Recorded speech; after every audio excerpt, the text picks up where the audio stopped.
When surface water moves at scale, it exerts sheer kinetic power. Managing these forces requires precise math to ensure infrastructure withstands peak physical loads. When the math fails, the result is total structural inundation. This bridge is unusable because incoming water exceeded the specific design flood it was built to handle. To prevent these failures, we rely on hydrology, the earth science dealing with the occurrence, distribution, and ultimate disposal of water across the entire planet. In a civil engineering context, the hydrologist bridges two worlds. We take meteorological inputs from the atmosphere and translate them into a predictable volume of surface and subsurface runoff. Without the ability to quantify these weather inputs, engineering becomes guesswork. You cannot size a culvert, design a dam spillway, or plan a municipal reservoir without a reliable mathematical model of the water entering the system. Engineering constraints begin at the planetary scale. This block model represents the total global water inventory, approximately 1.38 billion cubic kilometers. Most of that volume is inaccessible for civil use. 97.2% of this is saline, leaving just 2.8% as freshwater. The vast majority of this freshwater, over 68%, is locked in glaciers and ice caps, while most of the remainder is stored as groundwater. Only about 0.3% of all freshwater is easily accessible in lake. This engine is powered by four primary forces. First, solar radiation provides the thermal energy to vaporize water from the oceans and pull moisture from forest foliage, lifting it into the sky. Second, gravity acts as the returning mechanism. It drags precipitation out of the clouds and pulls surface water down through river channels and back toward the sea. The third force functions at the molecular level. Capillary action dictates how water moves through the unsaturated zones of the soil. Within these microscopic voids between soil grains, capillary potential can pull moisture sideways or even upwards against the pull of gravity, affecting how much water the ground can retain. To calculate exactly how much water will reach a dam, engineers apply the principle of conservation of mass, treating the entire catchment area as a defined control volume. This diagram illustrates the physical boundaries of that control volume. On the surface, the limit is defined by the topographical divide, routing rainfall into the basin. Below ground, the boundary is the groundwater divide, dictating the direction of subsurface flow. The math governing this defined space is absolute. The sum of inflow minus the sum of outflow equals the total change in storage.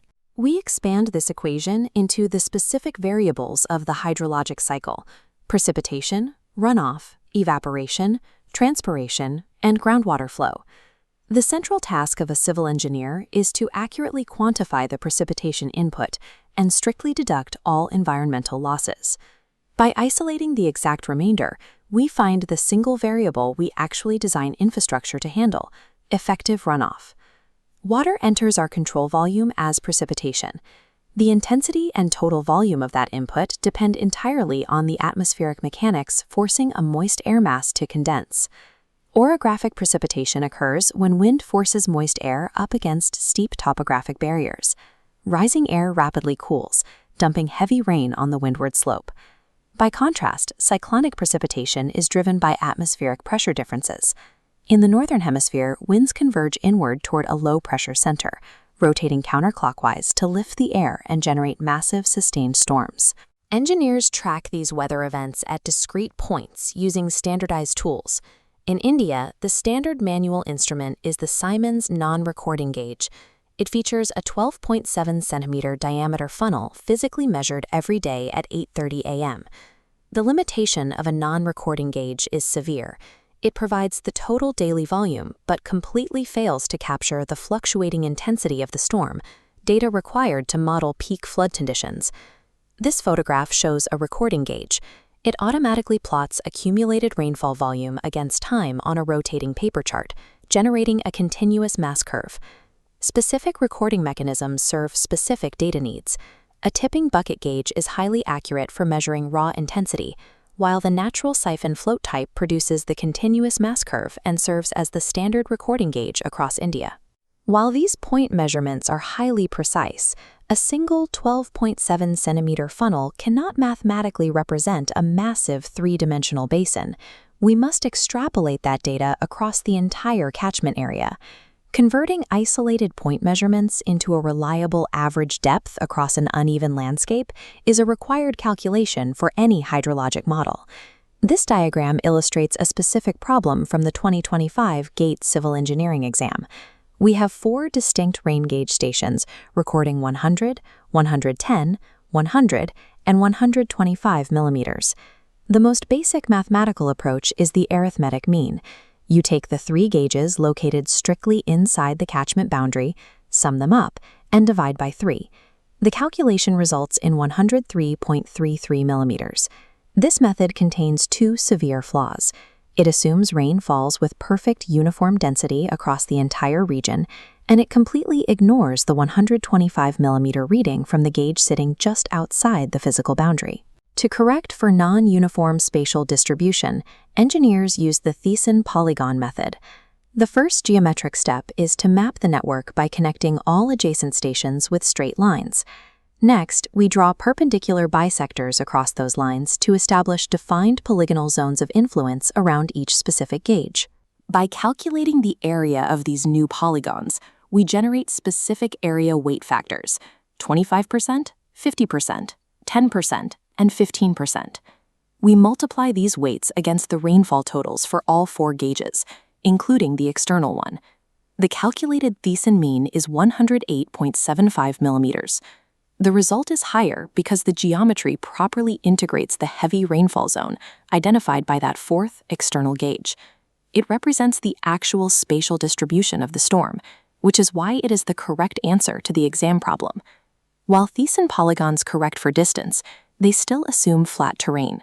In mountainous regions with severe elevation changes, engineers must rely on the iso-Hayatl method, which maps specific contour lines of equal rainfall. By applying geometric weighting, we convert isolated physical points into a highly accurate catchment-wide volume.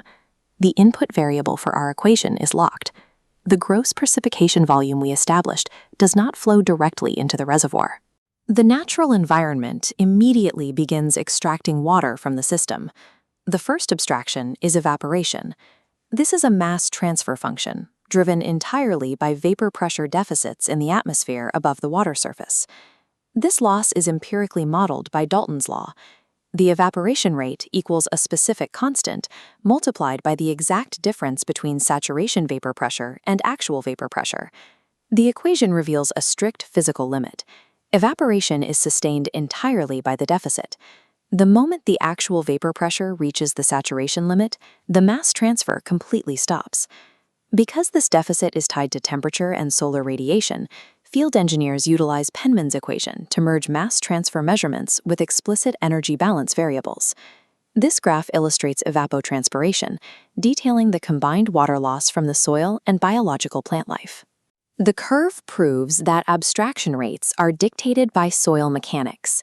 Clayey soils physically grip moisture, keeping it available to plants much longer than porous, sandy soils. This biological extraction operates strictly between 2 defined moisture states: field capacity, the maximum water the soil holds against gravity, and the permanent wilting point, where the remaining water is gripped so tightly by soil particles that plants die attempting to pull it out. At the ground surface, water penetrates the lithosphere through infiltration. Dry soil exhibits massive initial infiltration capacity, rapidly pulling the first wave of precipitation underground. To calculate this exact subsurface volume loss over time, we chart Horton's equation. The infiltration rate starts at maximum initial capacity. As the upper soil layers saturate, the rate of absorption decays exponentially, eventually flatlining at the constant steady-state field capacity.